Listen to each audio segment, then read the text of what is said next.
Broadcasting live. It's America's longest running talk show on computers. It's Computer America, bringing you the biggest names in technology with guest interviews, new products, and your emails. Listen live at computeramerica.com on any device around the world.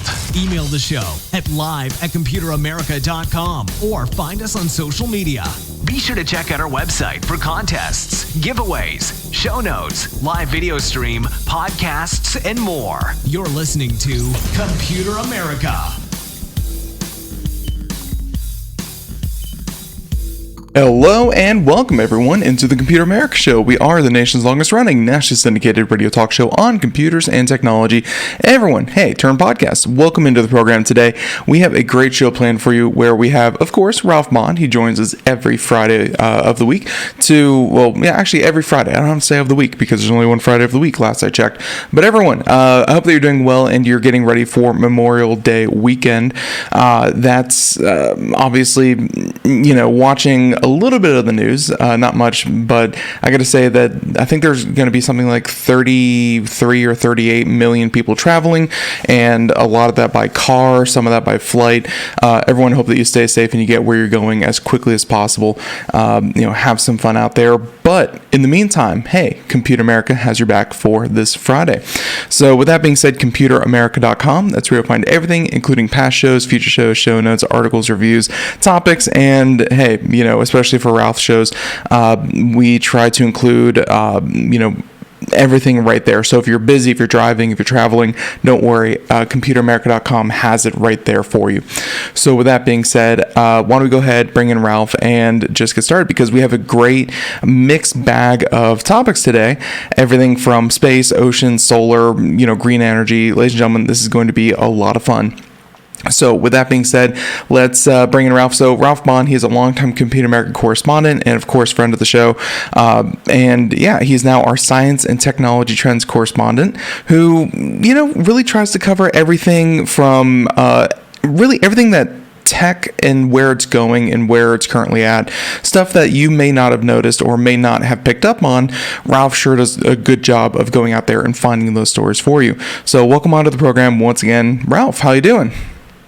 Doing great. And yeah, that's a great way to describe what we do. We kind of curate by monitoring a host of online news outlets for stories that are compelling and important for technology and science trends, but don't get the mainstream press attention because, of course, the news cycle is dominated this week, of course, with the debt ceiling issue. Right. So these stories fly under the radar, but they really deserve attention. And that's what you and I do every Friday, is really bubble up to the surface these great stories. And most important, we present them in a highlighted, simplified fashion. But we also provide at computeramerica.com, come on out and get what we call the show notes, because the show notes have the links, have the script of the excerpts that we're going to share with you, and images and all that good stuff, sometimes links to videos. This is the way you can dive deeper if you want to, and especially if you're listening to us as a podcast on one of the many outlets that we are available on. Mm-hmm. You can always come back to the website, computeramerica.com, get this information and dive deeper if you wish. Perfect. And of course, by the time everyone is hearing this, it will be up there ready to go. But also you can sit back and enjoy the video portion where we will show the videos and stuff like that. But Ralph, I think with that being said, we just kind of jump right into story number one. Yes. And talk about trends as being my bag. This is a key trend to watch, really important to watch. It's gathering great steam and momentum using, and I hope I'm pronouncing this correctly, perovskite. That's perovskite, using perovskite for solar panels. Why? Headline: solar panel efficiency to increase potentially up to 50%. Increase in efficiency with the first production of miracle tandem cells. We're going to explain all of this. I got this from Yahoo News, a story by Anthony Cuthberston, and it's just, wow, I can't stress enough how important this trend is in the area of solar energy. So here we go. A South Korean firm called Q-Cells, that's QCELLS, run together, has announced the world's first production line for perovskite silicon tandem solar cells. That's a mouthful, but this is so important. Perovskite silicon tandem, that's the tandem part of it, solar cells, which promise to increase in efficiency of between 50 to 75% compared to standard solar cells. Boom! That's a lot. It is. The commercialization of solar cells that use perovskite follows years of breakthroughs with this mineral, which has been hailed as the miracle material for its potential to transform various industries, not just the solar panel industry, including renewable energy, of course. And that's where we're going to focus on this story. So a little side note here. And by the way, with regard to show notes, we mentioned that I go out and I look for great articles. I quote these articles, but sometimes I do little side notes. That's where I try to add my personal value by additional research. That's what we're doing here right now. So a side note on why perovskites could take solar cells to new heights. Perovskite is one of the most common crystal structures on the planet. That's good news. We're not talking about a rare element, right? Mm-hmm. This family of crystalline compounds is at the forefront of research seeking alternatives to silicon. Perovskites are widely seen as the likely platform for next-generation solar cells, replacing silicon, or working in tandem, we'll explain, replacing silicon because of its easier manufacturing process, lower cost, and greater flexibility. And this is really interesting what we're going to say right now. Perovskites hold promise for creating solar panels that could be easily, wait for it, deposited onto most surfaces, including flexible and textured ones. What? Solar panels that could be deposited onto most surfaces, including flexible and textured ones. These materials would also be lightweight and cheap to produce. Already my mind is just blown. And another side note here, the term perovskite, this is fun, refers not to a specific material, but to a whole family of compounds. So it's a little confusing in that regard. But here's a fun fact. Perovskite was discovered in 1839 and named after Russian mineralogist L.A. Perovsky. And there's links in the show notes that give you all the sources for these little side notes. And another side note, okay, what is a tandem solar panel? This is the trend you need to be aware of and learn about. So tandem solar cells are able to improve the efficiency of standard solar panels by splitting the light spectrum and optimizing the harvesting of energy from each section or layer into electricity. All right, now let's dive into this tandem solar panel thing, because this is what's coming. A tandem solar panel consists of two solar cells on top of each other. Think of it like a sandwich. The top cell is made of perovskite. This cell, the perovskite layer, converts part of the solar spectrum into electricity and, get this, transmits the infrared light to the bottom silicon solar cell. So it's like the best of both worlds, and there's a link in the show notes for more details if you want to dive into that. The current world record for solar cell efficiency is 32.5%, meaning nearly a third of solar radiation is converted into electricity, which was achieved with a perovskite silicon tandem cell in December. Just recently last year. By comparison, to understand why 32.5% is such a big deal, by comparison, traditional silicon-based solar cells are currently only capable of reaching around 22% efficiency. Okay. So South Korea's Q-Cells said it would invest $100 million to roll out the next generation solar cell technology, which until now has been limited to lab tests and academic research. This is why this story and this business with the South Koreans is so important as a turning point, right? Right. And the investment will fund a pilot production line at a factory in South Korea, which is projected to be operational by late next year.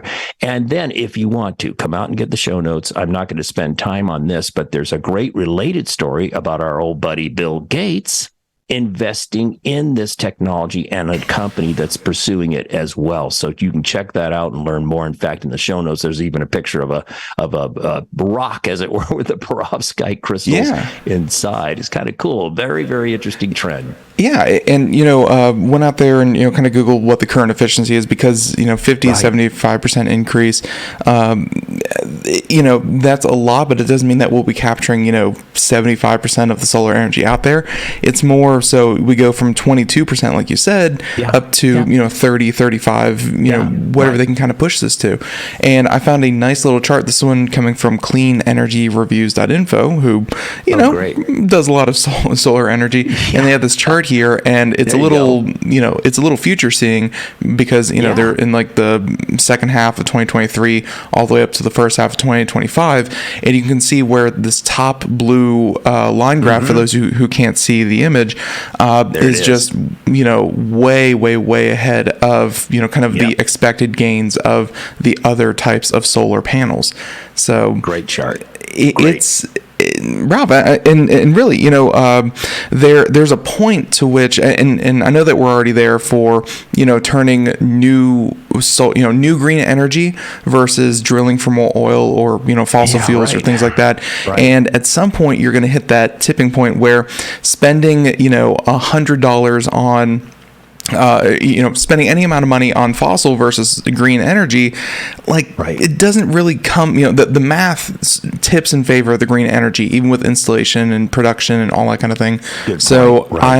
I'm excited and hopeful at this because this pushes that even further. And Ralph, it's like, do you make another offshore drilling station, or do you, make a solar farm? And this just pushes it more to green energy.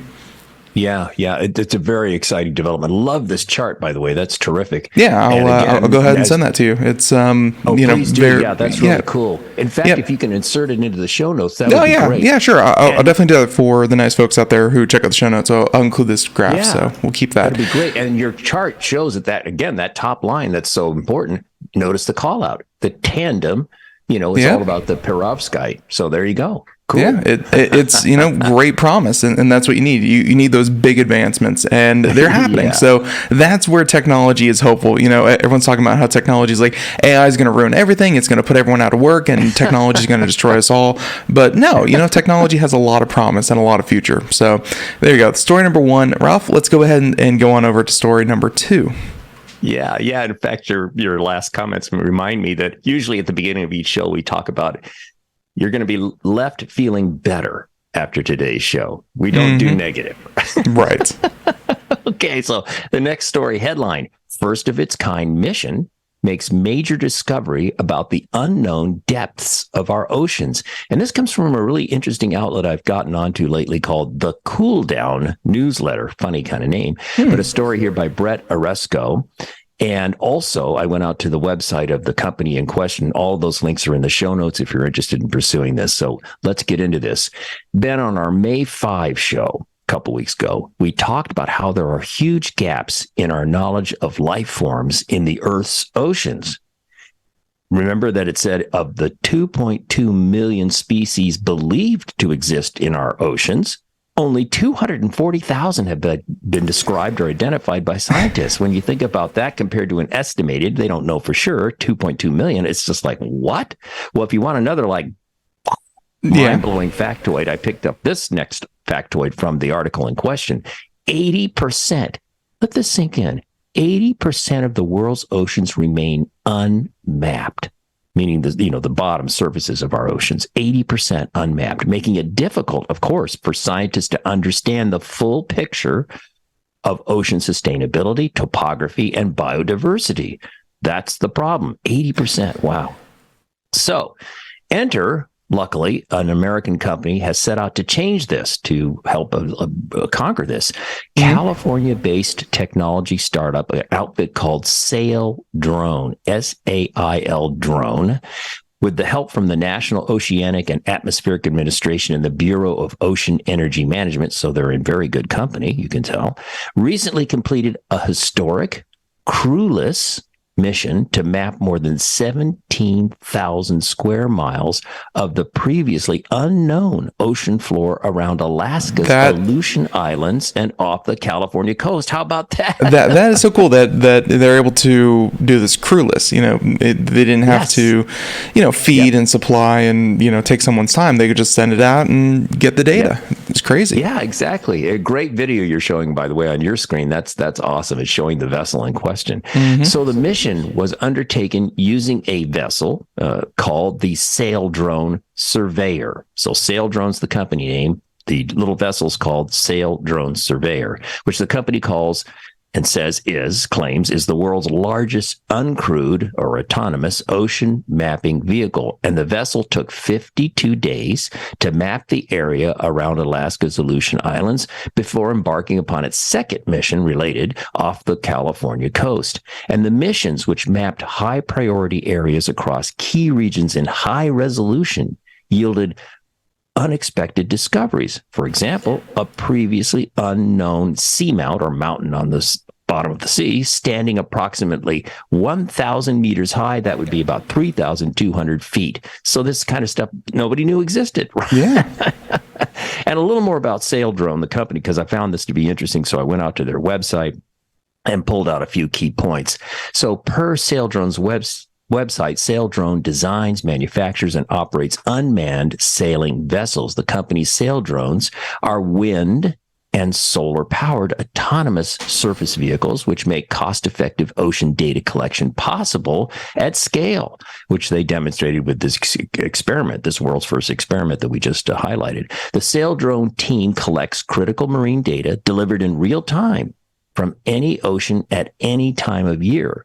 The team is building the world's largest high-resolution ocean data sets, working with governments and private companies around the globe. And Sail Drone vehicles also include an advanced acoustic and camera system that, combined with a proprietary onboard machine learning algorithm, ding, ding, ding, there's our AI, fuses sensor data to deliver significantly expanded information and decision advantage 24 hours, 7 days a week. So that's pretty great. And Sail Drone's patented wing technology, because we talk about solar, it's also solar and wind. They have an interesting wing technology design, was born from 10 years of research and development in pursuit of the land speed record. Now, why would it be land speed? It should be ocean speed or whatever. But nonetheless, they worked on that for 10 years on that design of the sail and its appendage you can see in the picture you're showing on screen. Pretty cool stuff. Yeah, to be able to, not just have these things cruise around, but not cause harm to a lot of other ships, because oceans, even though they're very, very big, very, very busy. It's always entertaining where, Ralph, I don't know if you've ever seen like the stories where it's like two boats collide in the middle of like the Atlantic Ocean, and it's like you have a whole ocean and you still hit each other. It's a pretty busy place. So to have these drones out there, collecting, and researchers not having to live out there, which, don't get me wrong, I know that it's some people's dream to be out there on a boat, every day. But for research purposes, this seems amazing. And I'm always fascinated, Ralph, as well. It's like how they get those estimations. Like, how do they know? There's 2.2 million, or how do they estimate 2.2 million species believed to exist versus what we have, knowledge of, which is 240,000.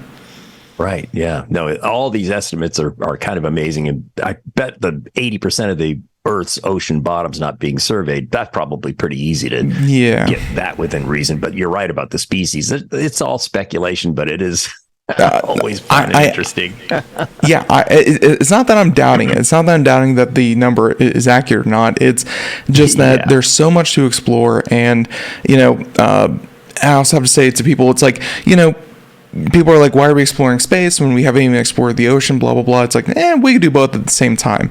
And, there's still so much to explore in both realms. And especially with story number 2 about the oceans, story number 3 about space, really highlights that you have smart people working in both fields. So let's talk about a comet.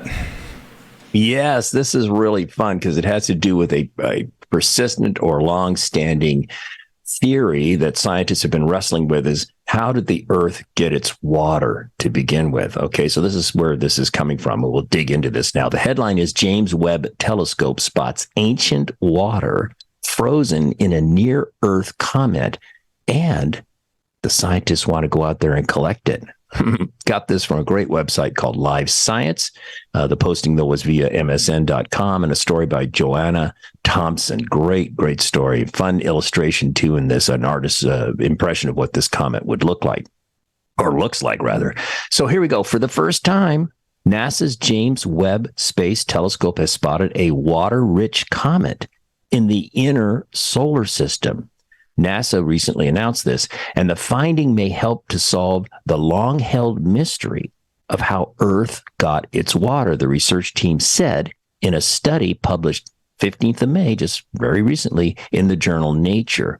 So dubbed Comet Reed, they gave the name to the comet of Comet Reed. I wonder if Reed is the name for a person. I'd like to research that. Anyway, dubbed Comet Reed, the object is surrounded by a haze of gas and dust called a halo. When the James Webb Space Telescope analyzed this halo using a specialized near-infrared instrument that detects heat, it found that the gas was composed largely of water vapor, implying the comet's heart or interior core or its, surface and so forth, likely contains frozen water from the early solar system. Wow. Potentially originating 4.5 billion with a B years ago. And weirdly, as the article points out, the halo contained virtually no carbon dioxide, a major ingredient in most known comets. And Comet Reed is what is known as a main belt comet. These are rare objects that reside inside the asteroid belt between Mars and Jupiter. Like regular comets, they are thought to contain ices made up of a wide variety of elements. But unlike most comets, they are periodically surrounded by a gaseous halo or trail. Comet Reed's missing, and here, this is kind of curious. Comet Reed's missing carbon dioxide, however, presents a bigger mystery for the scientists. It could be that Reed, the comet, for some reason simply formed without any CO2, or it's possible that it had carbon dioxide early in its life, but the volatile compound burned away over time due to the sun's heat. And the discovery offers another clue in the quest to solve where Earth's plentiful water came from. Where did we get water? Scientists have long theorized that that bombardment from icy comets may have been instrumental in giving Earth its first liquid water billions of years ago. Though the question is, of course, far from settled, but that's why they're so curious about this particular comet. And according to the researchers, the next step would be to send a probe to the asteroid belt in hopes of collecting physical samples from Comet Reed and other main belt comets that are like it. This could help scientists figure out how water becomes distributed through the star systems, laying the groundwork for life as we know it. But here's my question. Maybe you're thinking the same thing, Ben. Okay, so maybe the Earth billions of years ago was bombarded by comets carrying the water. But where did the comets get the water? Where did this water start?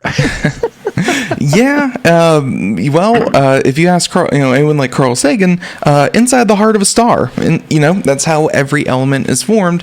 And then, of course, you get these collections, clumps, and stuff like that. I mean, how Earth got its and really, Ralph, like you see these documentaries about ancient Earth, and it was just a bubbling, roiling, big old thing of just magma and chaotic liquid rock and stuff like that. How do you get nice, cool, refreshing water from that? And I hope that they do get a sample from this. Reading the Wikipedia page, two things. One, it looks like Mr. Michael T. Reed was using the Spacewatch 36-inch telescope, and he was the first one to discover it. So he gets to name it. Thank you. He discovered it in 2005, and the next time it comes close to Earth, if I'm reading this right, it will come next to perihelion January 24th, 2028.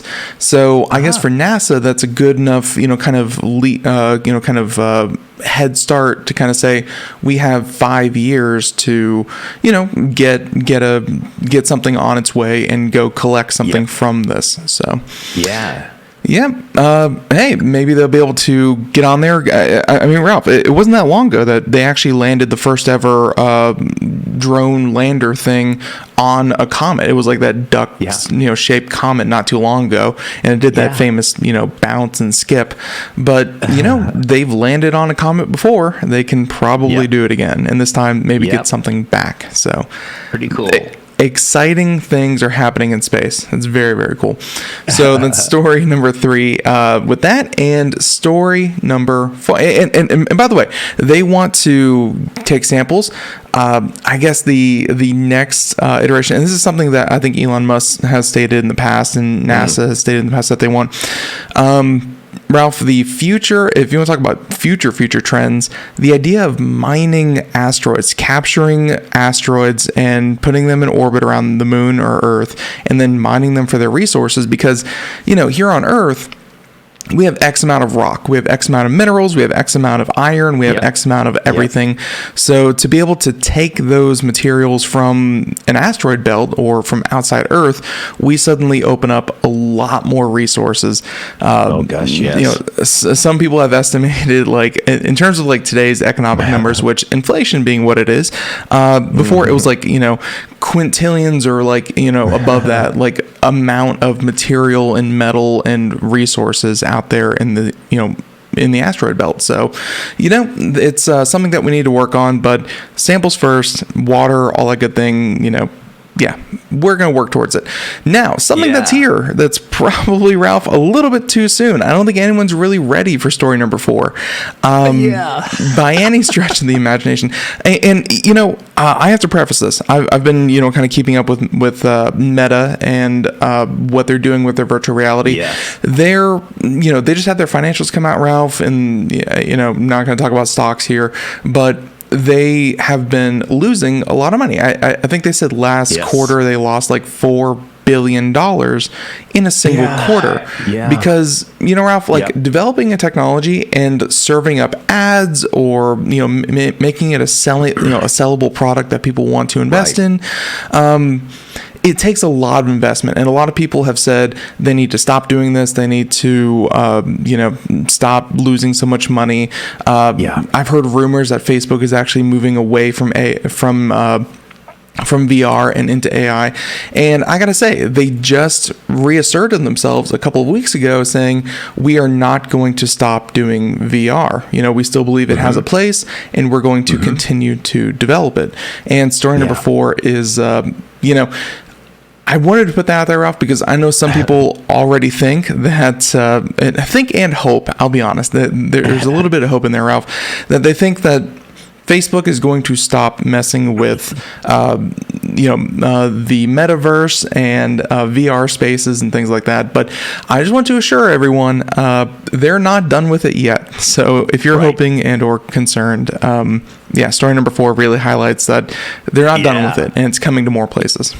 And the headline here, and by the way, we're doing a big build up to this story because it's kind of fun. But if you have young kids who sit in the back of the car on long car drives and drive you nuts, and more recently for me personally, with my 4 grandchildren, 3 of them being about 4 years of age and 1 being 2, keeping those little squirrels happy in the back seat of the car when you're driving long distances is always a challenge. Now, unlike my childhood, where we looked out the window and spelled things based on signs, or looked for how many, red trucks went by, or we the license plate game, of course, to make the freight trucks honk their horn, and we had very simplistic ways to entertain ourselves. My grandchildren, and I'm sure lots of young kids today, have tablets and all kinds of things. Well, this is going to take it to a whole new level in the backseat of your car. I gotta say, headline. Before you get into this, I have to say that when I was a kid, we had that was like the dawn of like the Game Boy and that kind of thing. So we had the first handheld entertainment devices that weren't like Etch-a-Sketch. It was pretty great.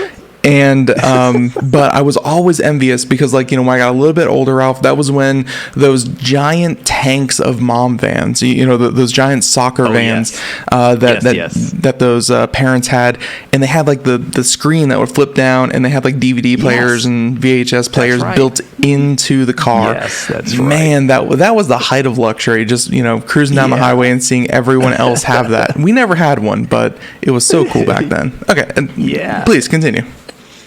So with that collective setup, which is a lot of fun, here's the headline: Meta and BMW they're working on trying to create in-car virtual reality for backseat passengers, not for the driver, of course, right? And this comes from a wonderful website, extremetech.com, a story by Josh Norem. And if you're seeing the screen display that Ben's putting up, you can see this kind of character, this avatar, like cartoonish like character who's called Jane. She's pointing to a screen and so forth. Then to the right of that picture on our show notes, you see the goggles or the glasses, the VR glasses, VR, AR glasses. And there's a video too here you can see, which is pretty interesting. Most of the video is the developers talking and so forth, but there are some sequences where they actually show it in action. So here we go.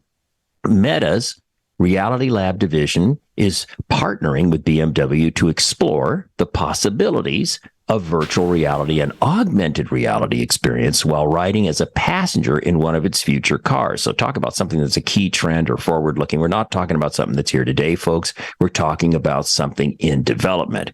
So the two companies have released a video demonstrating their progress so far, while also admitting this isn't something arriving anytime soon. So here's where Ben and I give you a sneak peek at the future, okay? Little side note, just to make sure everybody's on the same page, as Ben alluded to, Reality Labs is a business and research unit of Meta Platforms, formerly called Facebook Inc., okay? The short video states that both companies have been aspiring to bring virtual experience to each other's audiences for some time now. BMW says it started experimenting with try that again. BMW says it started experimenting with augmented reality 10 years ago to create not just the ultimate driving machine, but the ultimate driving experience. 10 years ago. That's almost hard to believe. Meta says it began its plans for car virtual reality in 2021 based on how much time we spend in cars these days. In joining together for this project, the companies created a pair of prototype glasses for in-car experiences it calls Project Aria. I hope I'm saying that right. The glasses have a thick, all-black design, making them appear like a lighter version of the HTC Vive Elite XR.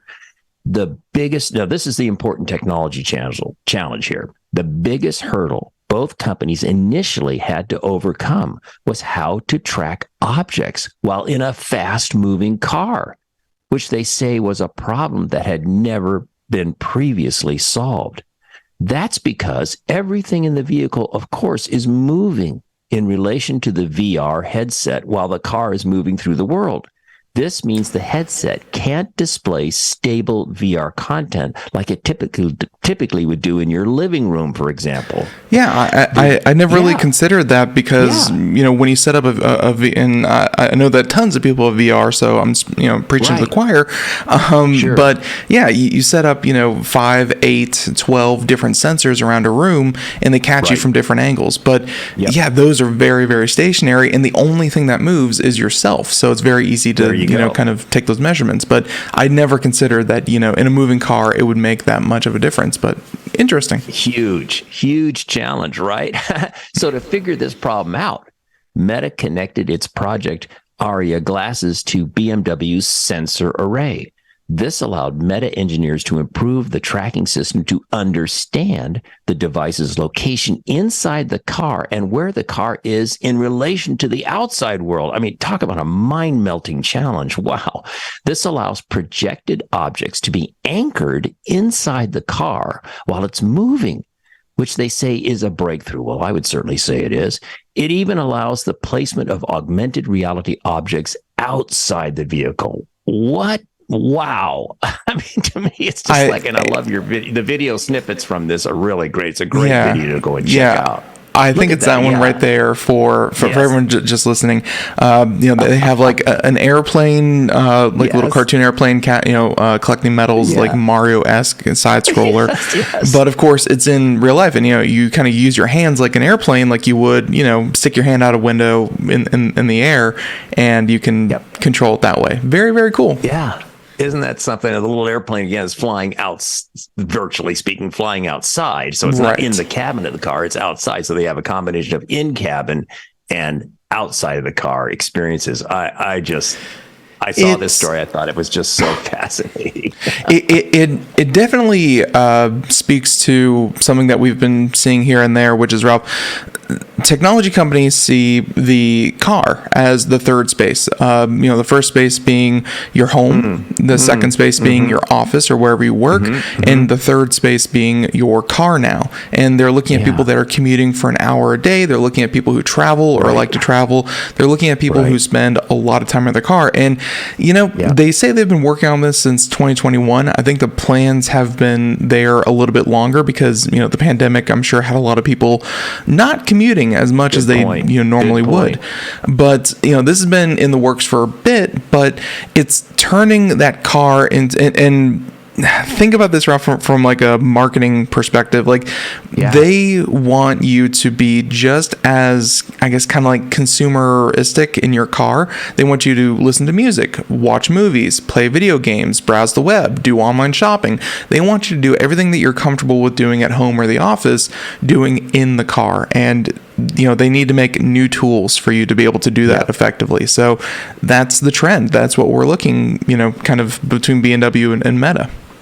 Yeah. And I also wonder, too, if someday this technology package, I'll call it, this combination of technologies, could it be possible to retrofit an existing vehicle with this? Or does it have to be a vehicle day one made in the factory for this purpose? Something to think about. I don't know. I just thought about this. And for, I think, technologies that we all take for granted, think like backup cameras. A lot of cars aren't made with them, but there's plenty of aftermarket backup cameras, plenty of aftermarket like sound systems and things like that. Sure. Ralph, I'm sure it's definitely possible, but I will say, seeing how cars are made and you see them kind of moving down the conveyor belt and you see all the people wiring these things by hand. I gotta say, Ralph, if you can get the technology kind of built in at its very early stages, you can get this in a lot more cars for a lot cheaper, and it would be hey, this might be a possibility, something that you see in they didn't give a timeline, Ralph, but I'm going to ask you, if no timeline they gave, when would you expect to see something like this in a car in the future? Like, would you say like 2025 or? My gut guess is 5 years or less. Yeah, I would definitely agree, and maybe by then people will find a use for VR. That would be that'd also be helpful. So everyone, thank you so much for tuning into the program. If you want to find out more, computeramerica.com. That's where you'll find everything, including the show notes, everything that Ralph has included, and our own website. Until next time, everyone, have a great day, safe travels, and hey, we'll catch you next time. Bye, everyone.